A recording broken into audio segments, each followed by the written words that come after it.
नमस्कार मंडळी, मी अमित आणि आज मी इल्लेलो असे उल्हासनगर मार्केटला. तुमका मी दाखवतो आज सगळ्या उल्हासनगरचा मार्केट. ह्यो छत्रपती शिवाजी महाराज चौक असा आणि इथून ह्या मार्केट सुरू होता. रिक्षा गाडये बिडये तुमका तसे मार्केटपर्यंत स्टेशनवरून भेटतच, पण चला दिलास तरी जवळ असा रिक्षा नेलास तरी तुम्ही येऊ शकतात. ट्रॅफिक खूप असता, हे गाडये बिडे असे येत जायत असतात, त्यामुळे आडेदडे बघूनच तुम्ही प्रवास करा.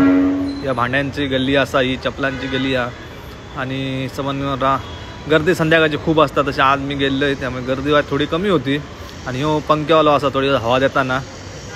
इथून पुढे गेलो वरती अडे समान कपड्यांची दुकानं असत. ही चप्पलांची पण स्वस्त असतात थोडी. आम्ही चप्पला पण बघलो काय काय भेटतात ती. आणि तसेच आम्ही वरती गेलो जरा साडी बघू. मग साडियांच्या जरा दुकानात जरा होलसेल साडिया बघलो. साडिया पण इथं मस्त आणि कमी प्राईजमध्ये असत. आणि मग आम्ही परतीच्या प्रवासाक निघालो.